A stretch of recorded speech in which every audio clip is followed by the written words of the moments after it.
Hello students, welcome to our YouTube channel commerce with Kanaujia ma'am. Students, आज का जो हमारा टॉपिक है वो है kinds of bill of exchange कि बिल ऑफ एक्सचेंज कितने टाइप्स के होते हैं।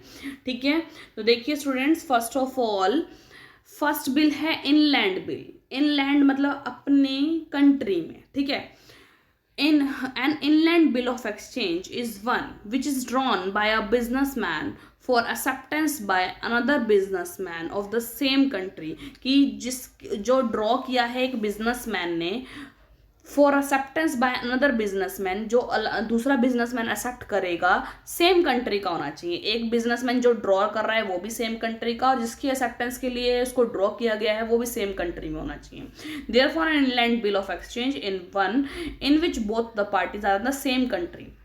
जब दोनों पार्टी ड्रॉन और जिसके ऊपर ड्रॉ किया गया है वो सेम कंट्री के होंगे तो वो इनलैंड बिल कहलाएगा। ठीक है, आगे आ जाइए foreign bill. When a businessman from one country draws bill of exchange on a businessman belonging to another country, कि एक कंट्री का बिजनेसमैन किसी दूसरी कंट्री के बिजनेसमैन के एक्सेप्टेंस के लिए ड्रॉ कर रहा है वो जो बिल, तो वो क्या कहलाएगा। In other words the drawer and the acceptor live in different country. दो दूसरे वर्ड में बोल सकते हैं ड्रॉर जो जिसने ड्रॉ किया है वो और जिसको एक्सेप्टेंस करनी है वो दोनों अलग अलग कंट्री में रहते हैं, तो वो बिल क्या कहलाएगा, foreign bill of exchange. Such a bill is drawn in one country but is payable in other country. एक कंट्री में काटा गया है, पेबल दूसरी कंट्री में होगा। 3 copies of the bill are made and each copy bears refers of the other 2 copy. इसकी 3 copy बनाई जाती है, जैसे कि हमने डिफरेंस वाली वीडियो में पढ़ा था कि जो फॉरेन बिल ऑफ एक्सचेंज है उसकी 3 कॉपीज बनाई जाती है और प्रोमिसरी नोट की 1 कॉपी बनाई जाती है, ये हमने पढ़ा था। तो हमें ये याद रखना है कि जो फॉरेन बिल है, फॉरेन बिल ऑफ एक्सचेंज है, उसकी 3 कॉपी बनाई जाती है जिसमें 2 उसको रेफर करती हुई कॉपीज होती है। All the 3 copies are dispatch to the acceptors by different mode. तीनों जो कॉपीज हैं वो डिस्पैच की जाती है एक्सेप्टर्स को डिफरेंट मोड से, अलग अलग मोड से। This is done because in case acceptor does not receive the first copy dispatch by post, then at least he will receive the remaining 2 copies। देखिए 3 कॉपीज क्यों डिस्पैच की जाती है अलग अलग मोड से। अलग अलग मोड से उसको क्या करते हैं, डिस्पैच करते हैं, सेक्टर के पास में वो बिल पहुंचाते हैं।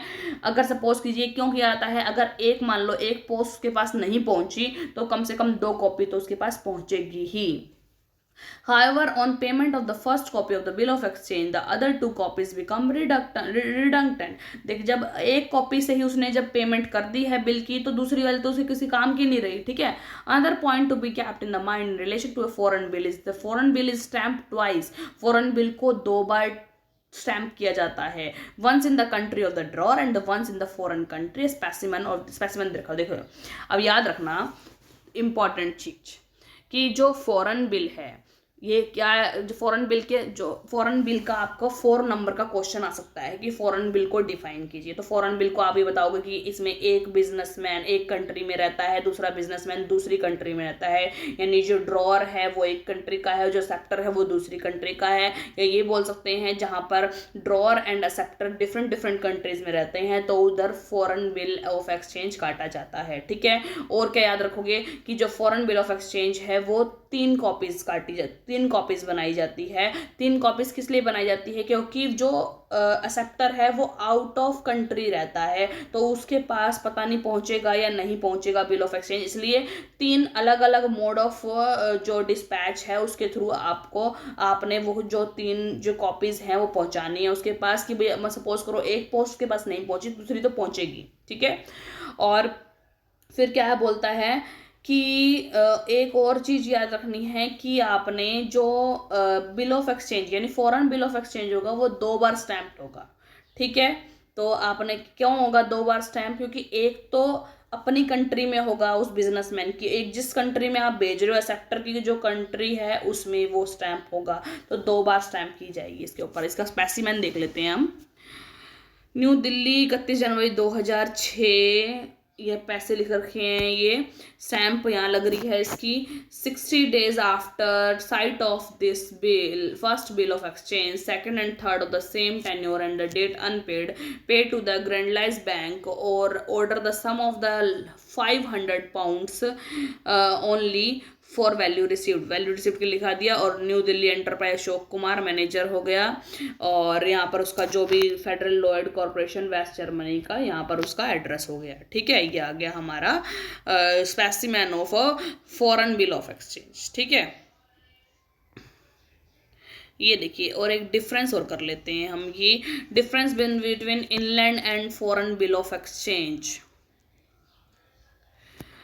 फर्स्ट देखिए, पार्टीज, तो drawer and the acceptor of the inland bill of exchange are the same country, एक सेम कंट्री में होंगे या अलग अलग कंट्री में होंगे।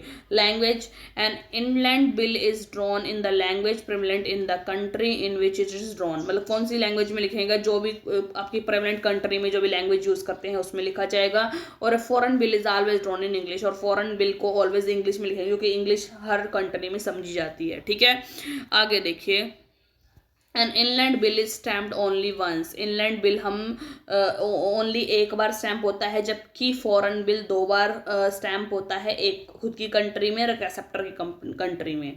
Copies, only 1 copy of the inland bill of the exchange prepared, inland bill की 1 कॉपी बनाई जाती है जबकि फॉरेन बिल की 3 कॉपी बनाई जाती है। ठीक है, हमने ये पढ़ लिया है। ठीक है, तो इम्पॉर्टेंट है ये जो डिफरेंस है, बहुत ध्यान से करिएगा। ठीक है, तो आई होप स्टूडेंट आपको समझ में आ गया होगा। बिल ऑफ एक्सचेंज 2 टाइप के होते हैं, इनलैंड बिल और फॉरेन बिल। इंपॉर्टेंट क्वेश्चन है, 4 मार्क्स में आ सकता है, बहुत ध्यान से करना। फॉरेन बिल के बारे में हमने पढ़ा कि उसकी स्पेसिमेन क्या होता है और दोनों में डिफरेंस क्या होते हैं, इनलैंड बिल और फॉरेन बिल में। तो अगर वीडियो आपको स्टूडेंट्स अच्छी लगी हो तो ज़्यादा से ज़्यादा मेरी वीडियो को लाइक कीजिए, शेयर कीजिए, कमेंट्स कीजिए, और मेरे चैनल को सब्सक्राइब कीजिए, commerce with Kanaujia ma'am. Thank you students.